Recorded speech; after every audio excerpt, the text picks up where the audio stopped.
So there is this phrase out there, living memory. So if you were to ask almost all people living today, what would they say about the past? What have their experiences been? What have their lives been like? And in living memory, the wealth that people are accustomed to is changing. And it's changing in real time, and it's very different than it was before. And very few people are taking these data points and extrapolating them out into the future and adjusting their lives accordingly. When pioneers marched west into the Rockies of the United States, they took wagon trains, and today there are places where you can go and you can see the tracks of the wagons that are etched into the rock because the wagons followed one after another. And so the people that came subsequently didn't have to cut through the bush and find the path to get to where they were going. They just needed to follow the people in front of them. But in the rest of the world, in other situations, when conditions change, following the wagon in front of you turns into something more akin to lemmings marching off of a cliff. And what has happened in the world today is that the land ahead of us has collapsed, but we're still marching in the same direction, following the people that went before us, and we're going to march right off a cliff if we do that. And one of the many ways this is true is in terms of wealth. Now, I've spoken before about some other topics, some that fit this pattern. Some of them are work, some of them are relationships, but today we're going to talk about wealth, and I only have 3 slides. Here are some things to think about. In the long-term history,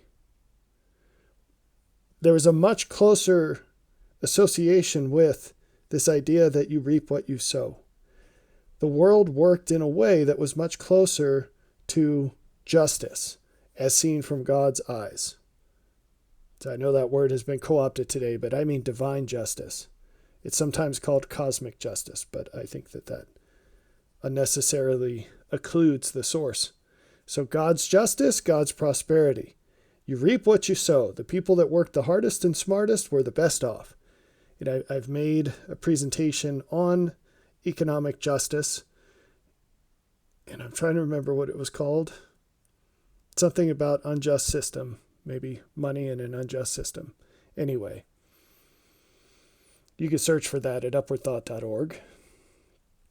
But historically, what happened was the value of all things was anchored in terms of the value that could be produced by an able-bodied man on a piece of land that he farmed with his own hands.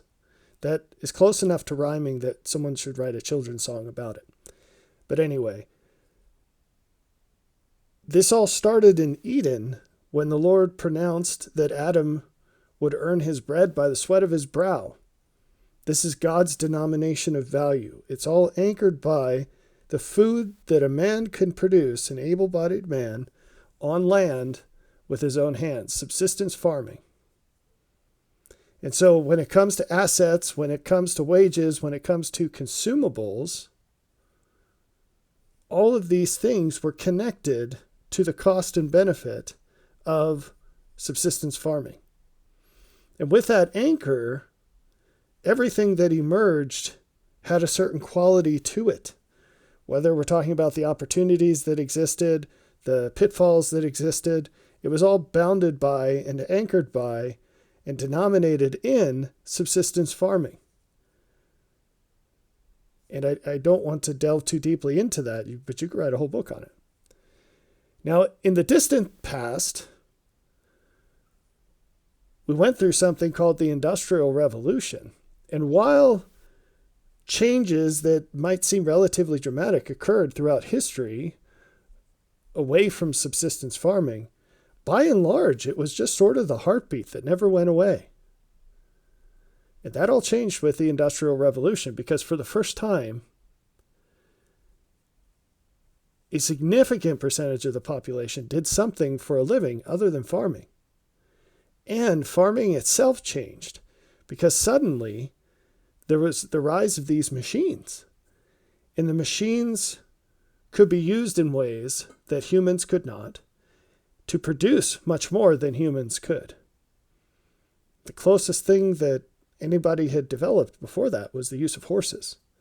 And just to give you an idea, something like half of old farms existed only to produce the food needed for the horses that worked that farm. And you think about what it would cost you in gasoline to run a tractor on the same amount of land.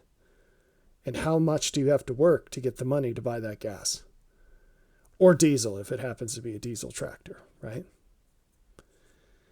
And so things started shifting even further away from the idea of God's prosperity, which is you reap what you sow, into Babylonian prosperity, which is something very different. Now, again, it's beyond the scope of the presentation to fully lay out what that means, but essentially it becomes what you can get instead of what you produce. Do you see the difference? I'll explain it a little later, okay? But the overarching quality of this shift with the Industrial Revolution, the effect, was that wages began to grow faster than assets, and assets grew faster than consumables. And so essentially, the production limits of subsistence farming kept a cap on how much assets and wages and consumables could all be. There's only so much you can extract from each acre of land when you're working it by hand. You introduce machines, and suddenly that changes, again, in ways that go far beyond this presentation.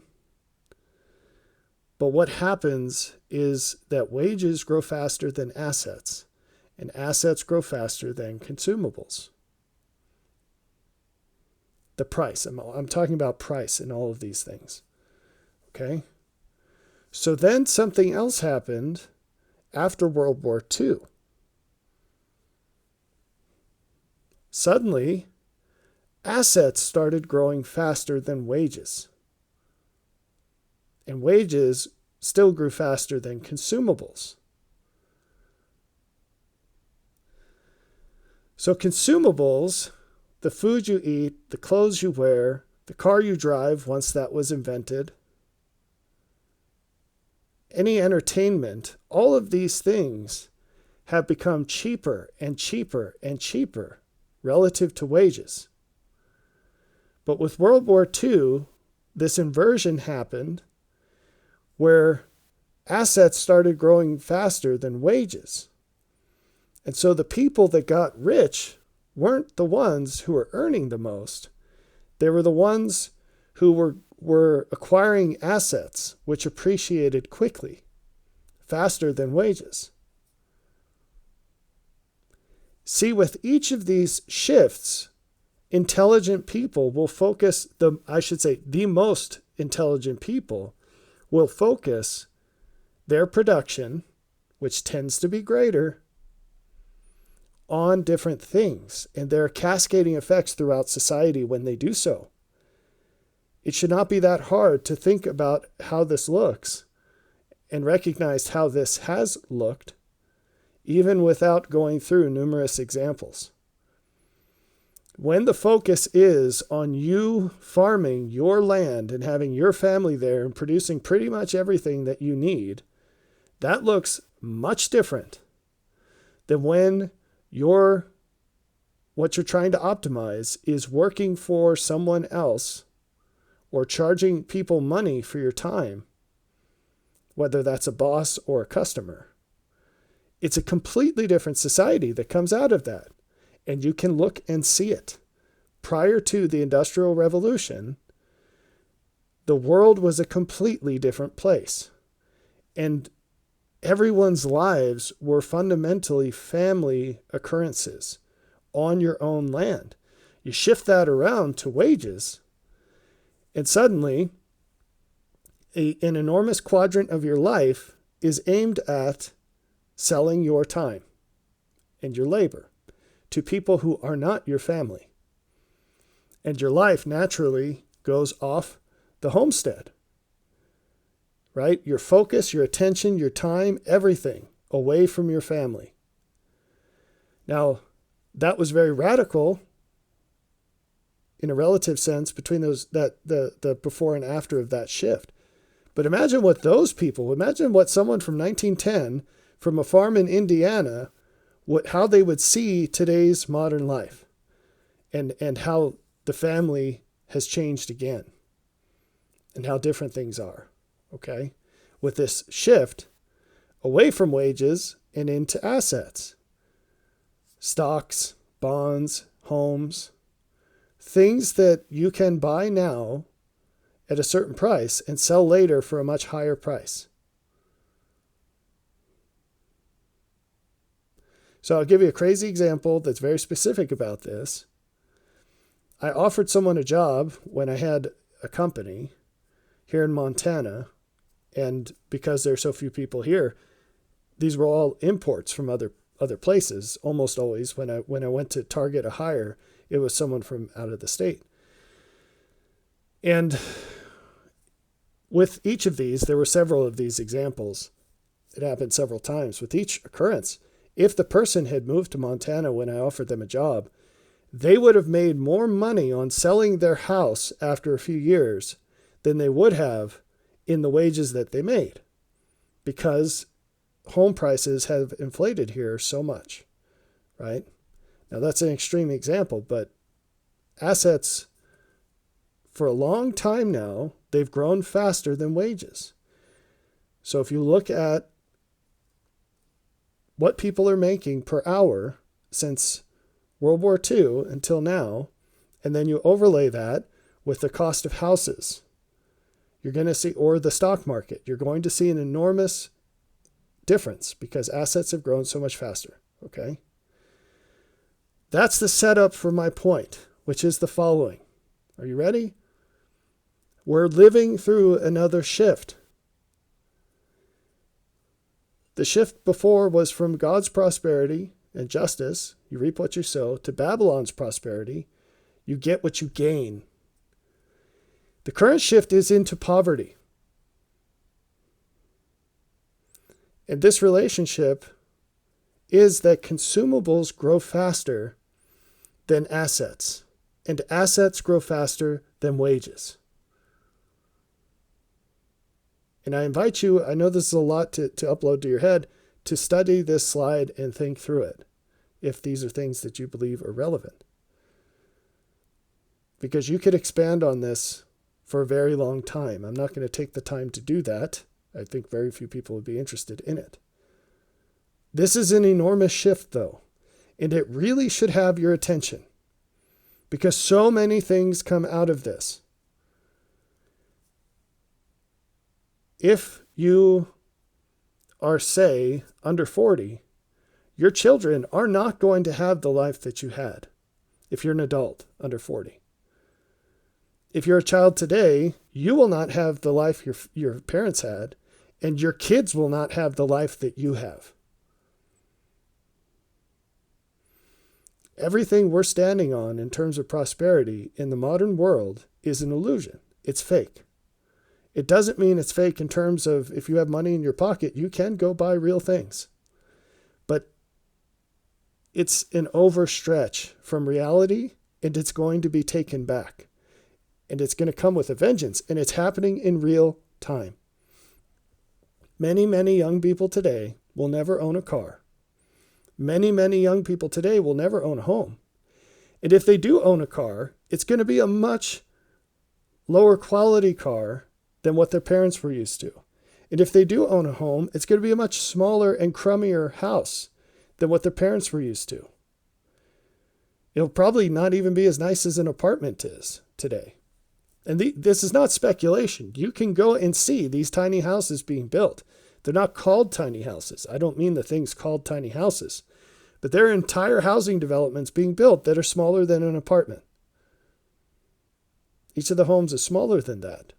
And the quality of these houses is garbage. Anyway, I've made a video on that too. You can go and search the headlines. You'll find it. So, up until very recently, your wealth, getting back to what that means. So you could probably put together the picture here. When everyone's doing subsistence farming, your wealth is, do you have as much land as you can farm? And do you efficiently farm it? That's your wealth. You might even get to the point where you can hire other people to help you farm it. Okay? How well do you manage that?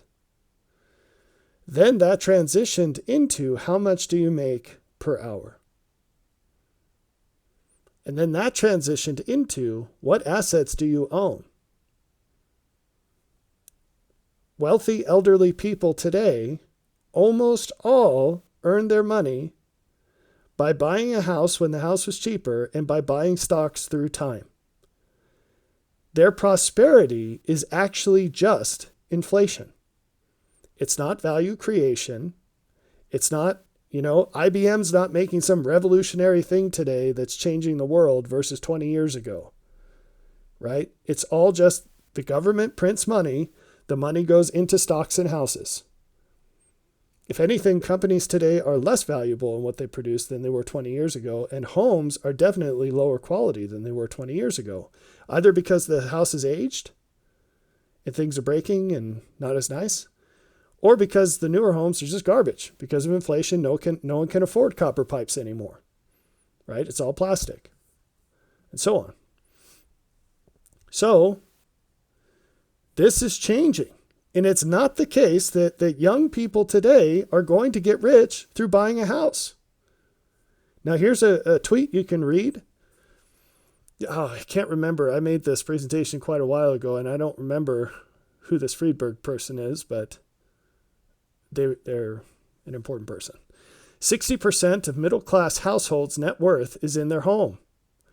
Only 10% is in owning the S&P 500, index funds, whatever, in their retirement accounts. So, end quote. Almost all of modern prosperity, almost all of modern wealth, as far as a per capita sense, is in housing, your primary residence. Skipping down in the quote, we've stored our net worth in a house. And in order to keep the economy and the social structure stable, we've created policies that allow the continuation of the growth in the value of houses so people feel that their net worth is incrementing. Right? Jumping back in the quote to a part I didn't read yet, we've increased the cost of housing and created a destructive housing bubble that reduced people's exposure to participation in productive value creation, like the ownership of businesses. See, end quote, when you start a business, what you get paid for is solving problems.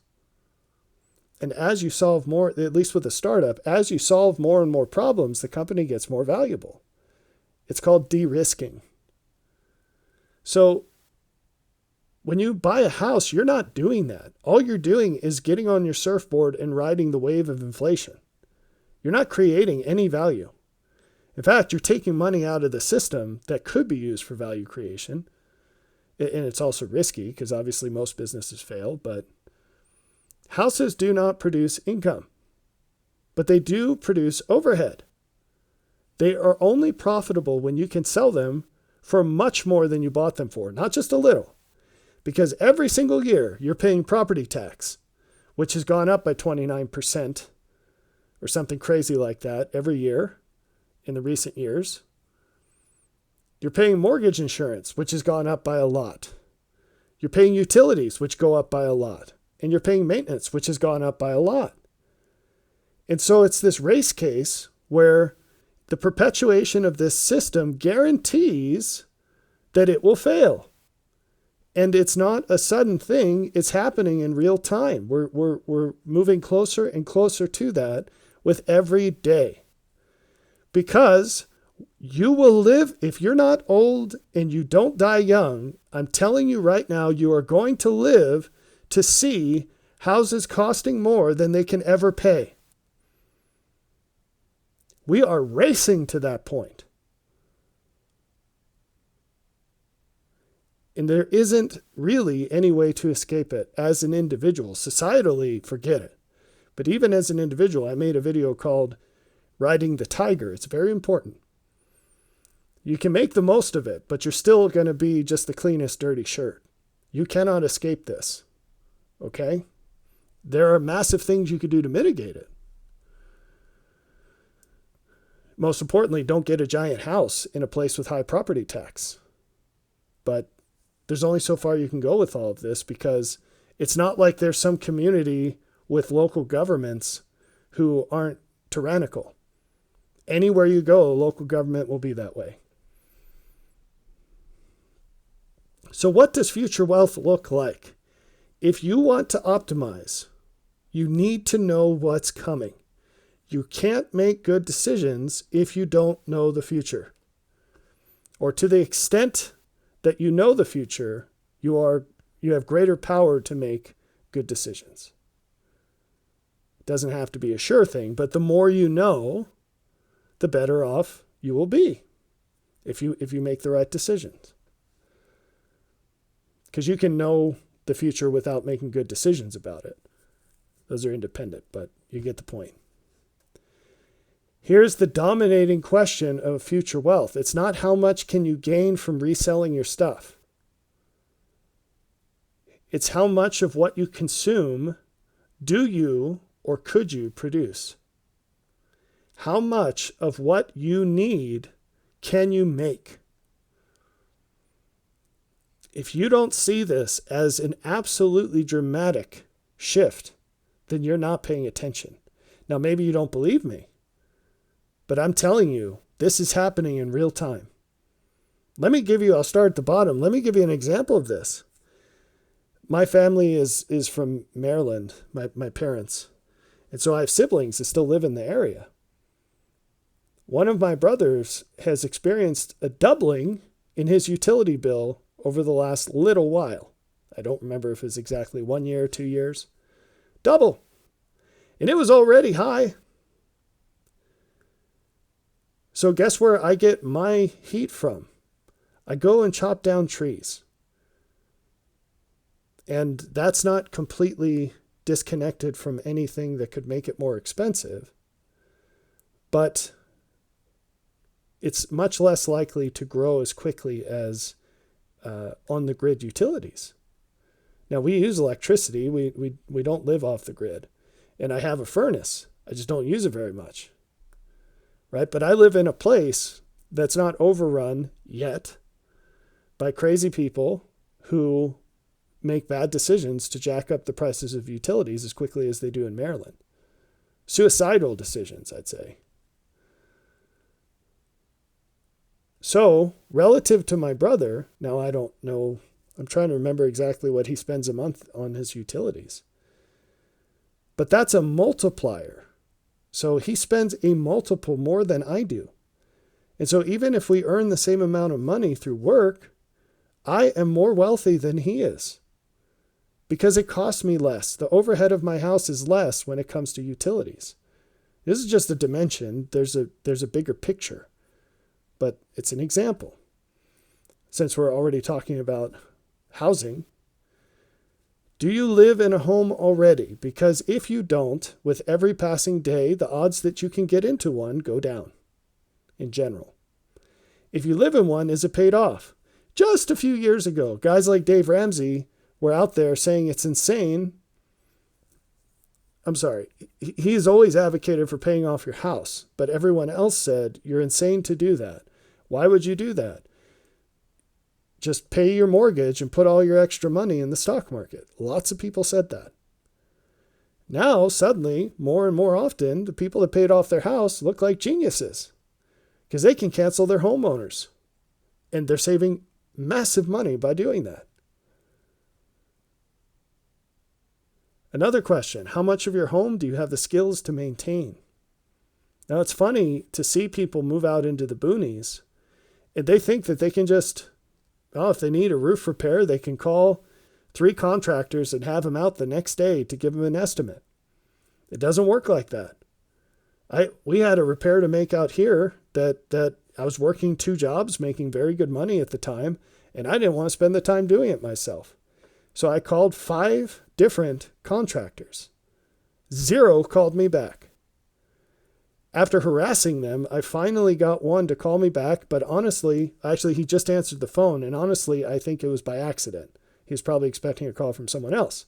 And so I cornered him, and he ballparked me this estimate that was absolutely absurd. It was like 2 months of my pay, making lots of money, to do something that would take me 2 days to do, kind of thing. Take me 2 days to do, not an expert, okay? So people are just not aware of what that means. If my dishwasher breaks, I have to fix it. I can't call somebody to do that. There are no repair people that come here. Okay? So the question is, what's happening through time is that this is bleeding out into the suburbs and even the cities, because the cost of getting skilled repair people out, or any kind of tradesperson, is getting so high that suddenly it makes a lot more economic sense for you to do it yourself on more and more things.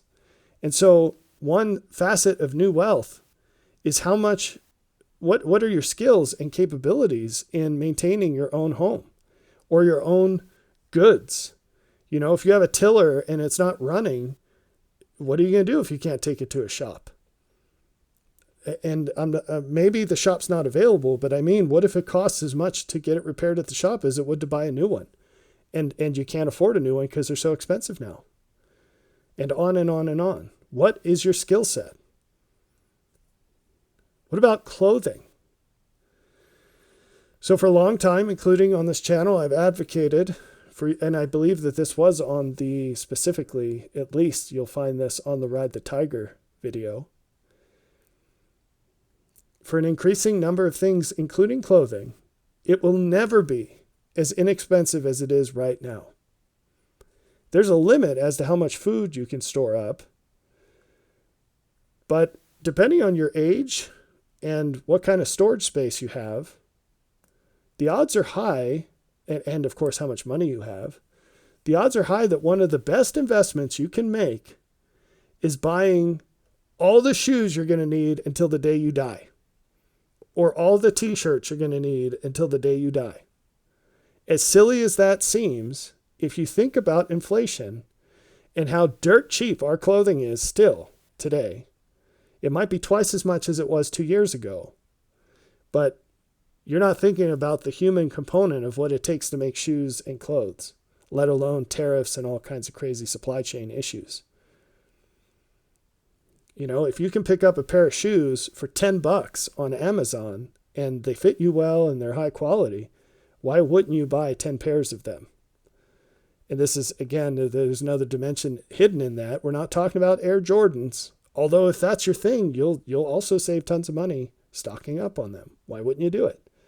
You know, do you give away clothes when your kids get through them, or do you save them for the next kids? Do you save them for your kids' kids, especially for children, little kids, toddlers, babies? It's not like that's going to go out of style. Who cares? Plus, who cares? It's going to save you so much money. Now, maybe you don't have the space for that, and that's a different issue. Maybe you don't have the money for that. You're going to have less money for it later. Right? These are things to think about. And now we get to food. Do you live on land that you can farm? Almost everyone. The answer is no. You live in a suburb. You live in a townhouse. And maybe your HOA doesn't even allow you to have a little garden. But farming a little food can make a huge difference. But for most people, the equipment, the knowledge, the infrastructure, what do I mean by that? You know, have you taken the rocks out of the field? Have you built up the soil? Do you know which seeds work? Have you experimented with things? Do you know how to keep seeds from year to year? Do you have the system set up to preserve the food, to store it? All of these things are so far beyond any normal person that in all likelihood, your access point is just going to be storing long-term food storage. Wheat, sugar, stuff like that. So beans, rice, noodles, all of those things can last for decades.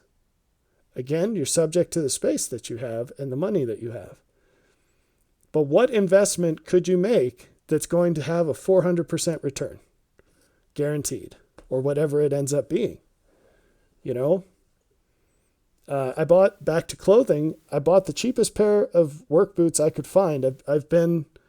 I rationed my combat boots when I was in the Army for 10 years. And let's see, I got out in 2010, I believe. 2011, something like that. And now it's 2025. I have one pair left, but they're not broken in. And so I needed a softer leather boot so I could keep farming because my other pair died. So I went to Walmart and I got the cheapest work boot that I could find. And it was $60. And I was kind of surprised it was that high. I haven't purchased boots in a long time, but whatever. Well, that was 4 to 6 months ago. And I checked yesterday, they're $100 now. So what kind of return on investment would it have been if I bought 10 pairs of those boots? Now, $600 is a lot of money. But if you think about it, and who wants to store 10 pairs of boots? But if you think about it purely in the sense of an investment, how much money would I have saved just by doing that? And here we are 4 to 6 months. What's it going to be like 4 to 6 years, or 10 years from now, or 15 years from now? And so you might think someone's crazy for having 10 pairs of boots. But that will be the new wealth, because things are degrading. They're not going to get better, and they're not coming back. And so the difference will be with those people who are able to sustain prior benefits for longer into the future, prior standards of living for longer into the future. And primary among this is going to be the essentials: food, clothing, shelter, fuel. I didn't talk about biodiesel. That's probably just beyond the pale. But you can actually make your own diesel fuel. There's a lot of overhead, but you can do it. Anyway, I hope this is helpful. You could take this as a fractal lesson, like so many other things. You could take it as deeply as you'd like. But the point is that we're living through a dramatic change in the economy of the world. And this will continue as time progresses.